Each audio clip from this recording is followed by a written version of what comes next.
اعوذ باللہ من الشیطان الرجیم بسم اللہ الرحمن الرحیم الحمد للہ الذی جعل کمال دینہ و تمام نعمتہ بولایۃ علی بن ابی طالب علیہ السلام والصلاۃ والسلام علی سید الانبیاء المرسلین وعلی الطیبین الطاہرین المعصومین اما بعد فقد قال امیر المؤمنین علی بن ابی طالب علیہ السلام بسم اللہ الرحمن الرحیم او تستنظم وصفہ اقوال الواصفین۔ ناظرین قدر سامعین محترم السلام علیکم ورحمۃ اللہ۔ درس نہج البلاغہ کا خطبہ نمبر 185 کا حصہ دوم آپ عزیزان کی بارگاہ میں حاضر ہے۔ اس خطبے میں گزشتہ خطبے میں ہم نے چند عرائض پیش کیے تھے مور کی خلقت کے حوالے سے، تو آگے مولا فرماتے ہیں اور جب بھی تم اس کے یعنی مور کے پروں کے ریشوں کو دیکھو گے تو وہ کبھی تمہیں گلاب کے پھولوں والی سرخی والی لیے ہوئے ملیں گے یا کبھی زمرد جیسی سبزی لیے ہوئے معلوم ہوں گے، اور اکثر سونے جیسی زردگی کی جھلکیاں نظر آئیں گی۔ سوچنے کے بعد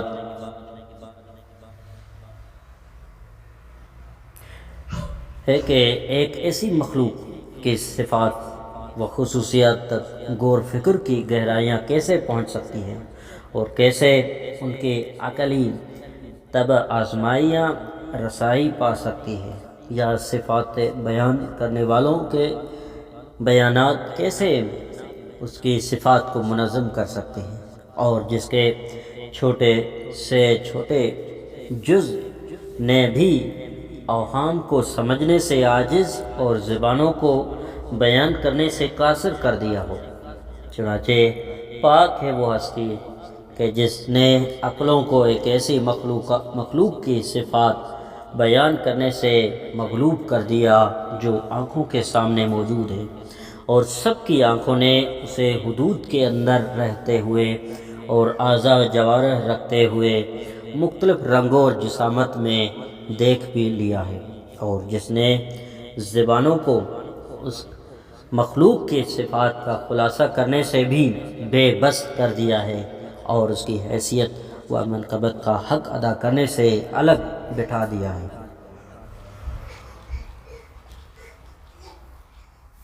اور پاک ہے وہ ہستی جس نے چیونٹیوں اور مچھر سے لے کر اس سے بڑی بڑی مخلوقات کو وجود بخشا ہے، اور مچھلیوں اور ہاتھیوں کو پیدا کیا ہے، اور ان کے پیروں اور ٹانگوں کو مضبوط بنایا ہے، یعنی ان کا بوجھ اٹھانے اور ان کو لے کر دوڑنے کی طاقت دے کر ان کی ٹانگیں بنائی، اور اپنی ذات پر یہ لازم کر لیا تھا کہ کوئی ایسی مخلوق جس میں اس نے روح داخل کر کے چلنے پھرنے والا بنایا ہے، وہ آخر کار موت اور فنا سے دوچار ہوئے بغیر نہ رہے گا۔ اسی خطبے میں امیر المومنین نے جنت کی صفات بیان فرمائی ہے۔ فرماتے ہیں اگر تم اپنے دل کے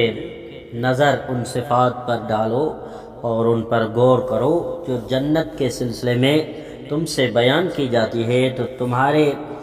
دل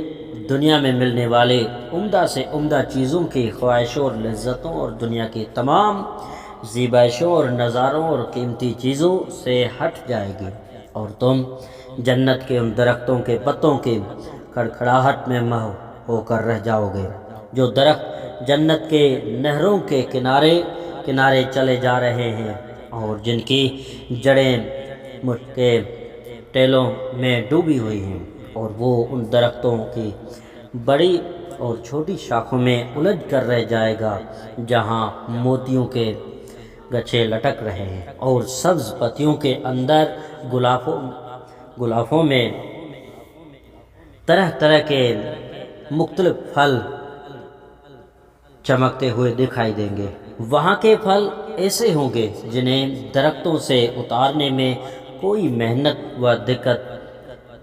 پیش نہ آئے گی، اور حاصل کرنے والے کی پسند اور خواہشوں کے مطابق وہ بڑھ کر ہاتھ میں آ جائیں گے۔ وہاں کے محلوں کے آنگنوں میں اترنے والے جنتی لوگوں کے گرد پاکیزہ اور صاف شہد اور صاف ستھرے شراب کے جام گردش میں رکھے جائیں گے۔ جنت میں جانے والی ایک قوم ایسی بھی ہوگی جن پر ہمیشہ اللہ کی کرامتیں اور بخششیں جاری رہیں گی، یہاں تک کہ وہ ہمیشہ رہنے کے مقام پر پہنچ گئی اور سفروں میں مارے پھرنے اور نقل و حرکت کرنے سے محفوظ ہو گئی ہے۔ اے سننے والو، اگر تم ان دلربا اور دل نواز مناظر کے حصول پر اپنے دلوں کو مشغول کر لو جو تمہارے اوپر ہجوم کرنے والے ہیں، تو تمہاری جانیں ان تک پہنچنے کے شوق میں جسم سے نکل کر چلی جائے گی، اور ان کو جلد سے جلد پانے کے لیے تم میری اس مجلس سے اٹھ کر قبروں میں رہنے والوں کے پڑوس میں رہنے پر آمادہ ہو جاؤ گے۔ اللہ سے دعا ہے کہ وہ ہمیں بھی اور تمہیں بھی اپنی رحمت سے ان لوگوں میں سے بنا دے جو نیک بندوں کی اس منزل تک پہنچنے کے لیے دل و جان سے کوشش کرتے رہے ہیں۔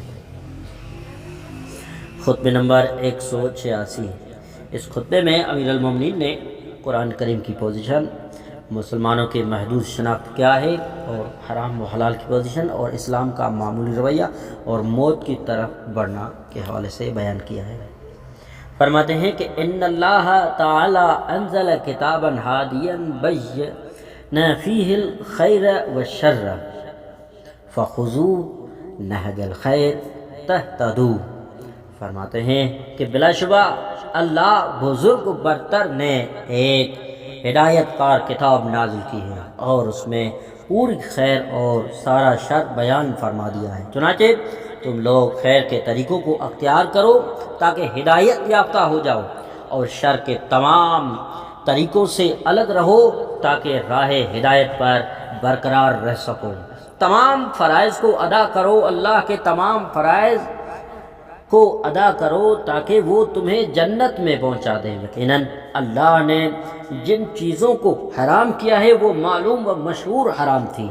اور جن چیزوں کو حلال کیا ہے ان میں کوئی خرابی نہیں ہے، اور مسلم کی حرمت و عزت کو بحال رکھنا تمام حرمتوں عزتوں سے افضل قرار دیا ہے، اور مسلمانوں کے حقوق کی بندشوں کو مناسب اوقات میں خلوص اور وحدانیت سے ستر کر دیا ہے۔ لہذا مسلم وہی شخص ہے جس کی زبان اور ہاتھوں سے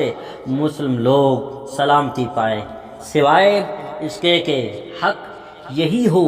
کہ سلامتی فراہم نہ کی جائے۔ چنانچہ مسلم کو اذیت دینا جرم ہے، سوائے اس کے کہ اذیت دینا واجب ہو جائے۔ اے لوگو، تم اس چیز کو سامنے رکھو جو ہمیں گیر ہے، اور تم میں سے ہر ایک کے لیے مخصوص کی ہوئی ہے، اور وہ موت ہے۔ گزر جانے والے لوگ تمہارے آگے آگے ہیں، اور بلا شبہ قیامت اور موت کا وقت تمہیں پیچھے سے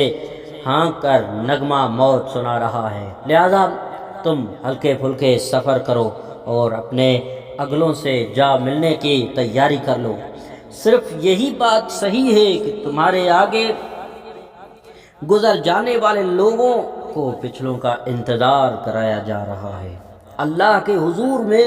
اس کے بندوں اور شہروں کے لیے ذمہ دار بن جاؤ، تم سے ضرور باز پرس ہوگی، یہاں تک کہ زمینوں اور چوپاؤں کے لیے بھی سوال ہوگا۔ اللہ کی اطاعت کرو، نافرمانیاں نہ کرو، اور جب خیر دیکھو تو اسے اختیار کر لو، اور جب شر دیکھو تو اس سے بچ کر رہا کرو۔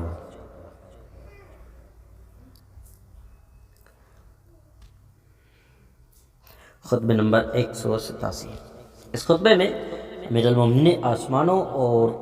فضاؤں کی تخلیق کا بڑا مقصد، اور زمین کی تخلیق کا مقصد، اور پہاڑوں کا مقصد، اور غلبے کی صورت میں اللہ سے کیا مانگوں اور مغلوبیت میں کیا طلب کروں، اور غیور مسلمانوں کو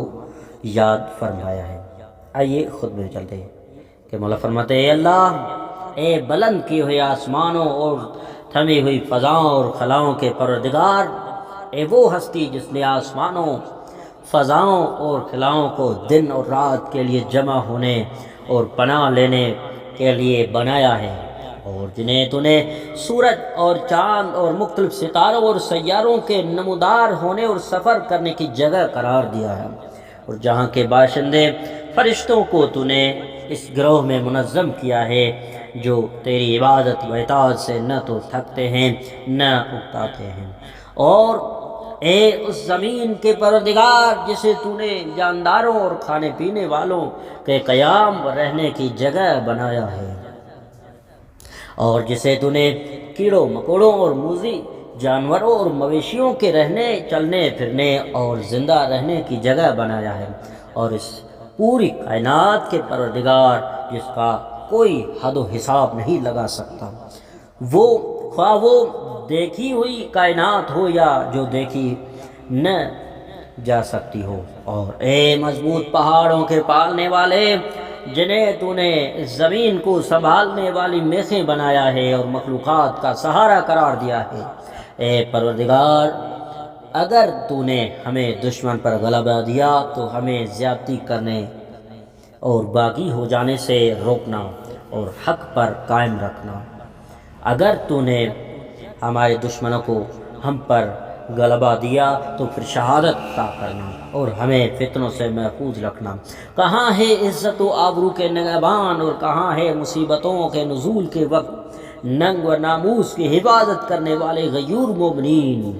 سمجھ لو کہ بے عزتی تمہارا تعاقب کر رہی ہے اور جنت تمہارے استقبال کو سامنے موجود ہے۔ والسلام علیکم ورحمۃ اللہ وبرکاتہ۔